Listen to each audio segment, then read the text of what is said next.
Yo, what's going on, everybody? It is Straight Outta Boston here, aka the King of Boston, and today we are back for episode 15 of the Utah Jazz Association on NBA 2K13. And today we are starting out the episode by re-signing Eric Bledsoe to I believe that was a 5-year contract.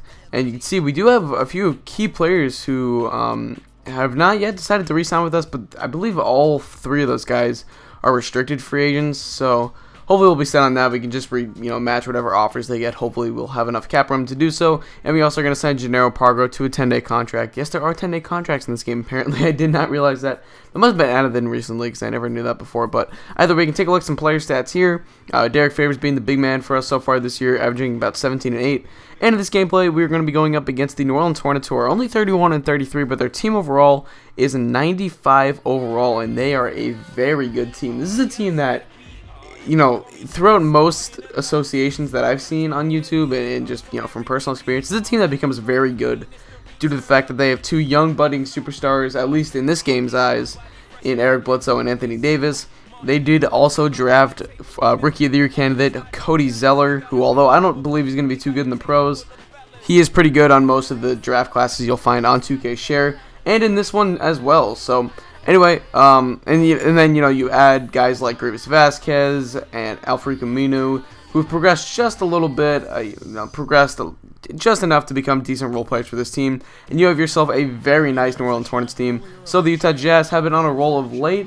The simulation has done very well for us so far. They've won a lot of games for 42 and 23 heading into this gameplay. I believe this is going to be this is the last regular season episode for year 2. The next episode will be the playoffs, so hopefully you guys will be excited for that. Eric Bledsoe with the ball, trying to go to work. He's going to find Kawhi Leonard out on the perimeter for the 3. He will break that. Vasquez on the rebound. He is a very good rebounder for a point guard.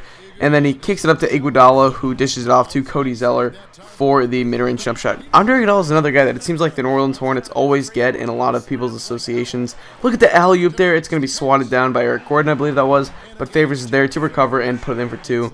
So you add if you add Andre Iguodala to this team, I'm pretty sure he plays, I don't know, I've seen some lineups where they play Iggy at the 2, Gordon at the 1. And then I've seen some lineups where they put Iggy at the 3 and Gordon at the 2, and then like Vasquez at the 1. But either way, it's a very good combination of different types of players. Eric Gordon, a very offensive-minded scorer first, shooting guard, whereas you have Iguodala, who looks to pass more when he has the ball. He's a very good perimeter defender, and it's a good combination. So anyway, Andre Miller to Jason Smith, and Jason Smith, facing his old team, hits that mid-range jump shot. Andre Miller with the steal. He's going to end up lobbing this one up to Gordon Hayward. Gordon Hayward, however, cannot slam it down because I don't know why. Probably because he's white. Just kidding. But he's able to lay that one in with the finger roll with the left hand. Now it is 22-20. Grievous Vasquez with the ball, trying to go to work on Eric Bledsoe. A very good perimeter defender, but he creates enough space there on that mid-range jump shot. And Grievous Vasquez is a very good jump shooter, so you cannot leave him open. Bradley with the ball, finds Mike Miller. End of the quarter for 3. Had just a little bit of space. It was all he needed. He puts the 3 in. We go up by 3 as we end the first quarter. We are up 27-24. So a good start for the Utah Jazz. Looking good defensively, looking good offensively. The way I look at it, if we can hold teams to around 25 points and score a little bit more than 25 points per quarter, that is a very good formula to win the game. Iguodala dishes it off to Cody Zeller on the pick and roll, and Zeller is going to slam that one home on the and 1. And they would tie the game up at 27. Now it's 34-31. Eric Bledsoe with the ball. Gives it up to Avery Bradley on the break, who's going to lob it up for Eric Bledsoe. What a crazy play. Let's take another look at this one. Look at it's like a finger roll alley-oop. Bledsoe catches it with one hand and lays it in. That was crazy, crazy, crazy.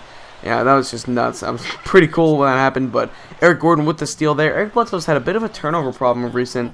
We'll have to kind of watch that closely, see what happens. We cannot afford to turn the ball over too much in the playoffs, especially if we want to make a deep playoff run, which I am starting to think more and more that this team has the potential to make such a run. I didn't think so early on, but I do think that maybe we can do something when we get to the playoffs. Our inexperience is going to hurt us, but we've added some veterans on our bench, guys like Kyle Korver and Mike Miller, who've been to the playoffs before. Mike Miller's won a championship before, and Kyle Korver's been to the playoffs countless times with the Bulls and the Jazz throughout his career, so hopefully those guys can kind of lead the locker room. Reggie Evans as well was on the Clippers last year when they went to the playoffs. He was on that Nuggets team from 2006 that went to the playoffs, and I'm not sure what other teams he's been on. He's been kind of a journeyman, so hopefully we can use some of that veteran leadership to guide us throughout the playoffs. Anyway, at the end of the second quarter, we're going to end up being on top 52-47, as you're going to see flash up on your screen right now. So, but the New Orleans Hornets are a very good basketball team, so you really can't expect us to blow them out or anything like that. So I've been, very satisfied with how this team has played so far.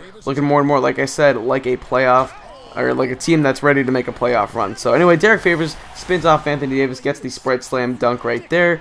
Yeah, that's something that's going to be big for Anthony Davis going into his second and third NBA seasons, as we do wind down his rookie season in real life, that is. And it's going to be for him to put some weight on. He's a very long and lanky guy, 6'10", 220. He definitely needs to put some weight on, especially if he wants to play center in the NBA, which I think he could play, but he needs to be able to defend big physical centers. And right now he can't do that. He's just not big enough, quite frankly. And you saw him get bullied right there by Derek Favors, just a bigger, more physical player than Anthony Davis is. So, you know what? There's a lot of parts of the skill set that Anthony Davis needs to develop, but part of it is, as Stephen A. Smith would say, putting on some girth. So Eric Gordon with a nice move there on the lockdown defender.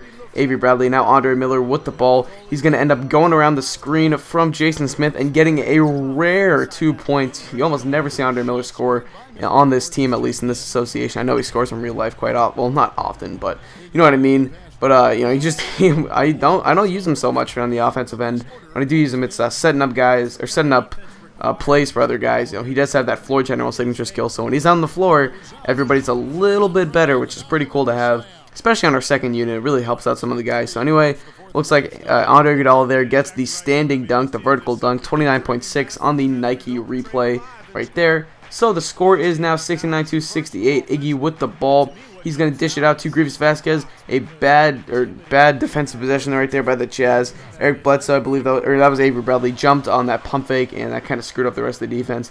McLemore with the ball, trying to run the pick and roll with Cantor. Gives it up to Cantor. Cantor hits the left-handed hook shot right there, and it is tied up at 75. So that is how we will go into the third quarter, all even. A very, very almost average game. Like I said before, it's going to be about 25 points each quarter or so.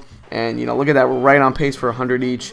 77 all now is your score. Kyle Korver on the break crosses over Al Farouk Amino. Look at Derek Favors with... I don't know why I didn't get a replay on that. Jeez, Derek Favors with the crazy tip slam. And that was a nice crossover by Kyle Korver of all people. But either way, 79 all is your score. Now it's 85-82. Look at us running the break off the inbounds play. Kawhi Leonard with the two-handed slam. Leonard's really getting involved in the offense more. You're going to see in the next episode, I think he ends up dropping close to 20 points. So he's starting to become a good player in our offensive system, and we can use him more than for just his defense, which is something that I definitely want to see out of Kawhi Leonard going into the next season. Eric Gordon with the left-handed layup right there. Nothing we can do about that. That's just Eric Gordon being Eric Gordon. He does what he does. He's going to score the ball, but we got to take advantage of the other parts of his game, which is his weakness on defense and his He's a slow guy on defense, and he's not the quickest on the offensive end either. Favors with the ball, going to work in the post once again with the left-handed layup. He's had a huge day for us. Good to see out of Derek Favors. 16-7 from Eric Bledsoe. 96-95 is your score. Bledsoe into the lane for the one-handed slam. And the Jazz are up by 3 right now, looking like another potential Utah Jazz win. But will we be able to hold on? Eric Gordon is going to end up draining that mid-range jumper right there. So this lead is back down to 1, 98-97.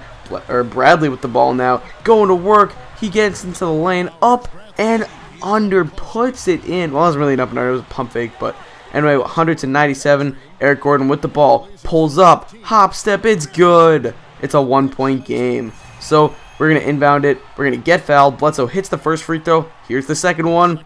It's no good. Iggy on the boards. Chance to tie or win the game. Brings the ball. Hits Eric Gordon. Gordon gets a clean look. Oh, my goodness. Eric Gordon sinks the hearts of Utah Jazz fans. The alley-oop attempt on the ensuing inbound play would not work, and we're going to end up losing this game 102-101. I cannot believe Eric Gordon hit that in Kawhi Leonard's face. I was so, I don't even know. That was just crazy. You have to applaud Eric Gordon on that shot. That was a great shot. But man, oh my goodness, I wanted that game. I really felt like we had it in the bag too, especially after Bradley hit that shot. And even after Bledsoe missed that free throw, I really still felt like we were going to be able to, at least not let them take a 3 on that fast break. But oh man, that was crazy. Anyway, we're going to get into the post-game stats and the player of the game highlights here. You can see it was a pretty even team stat game-wise in terms of categories or whatever. I mean, I think they probably had the edge in 1 or 2 categories extra, but either way, not a big difference. You can see Derek Favors had 23 at 8. Also had 4 assists, which is good. I really do like passing big men, or, you know, big men who can pass. One of my favorite big men of all time is Bill Walton, and he was an exceptional passer, especially on the 77 Blazers team, which was still one of the greatest teams of all time, in my opinion. But either way, Anthony Davis is your player, or no, Eric Gordon is your player of the game, excuse me. Well deserved. I think he, I don't know his exact stats, you'll see him flash up in just a moment. But anyway, that is going to wrap up this video. So I thank you guys for watching. Hope you did enjoy, and as always, I'm out. Peace.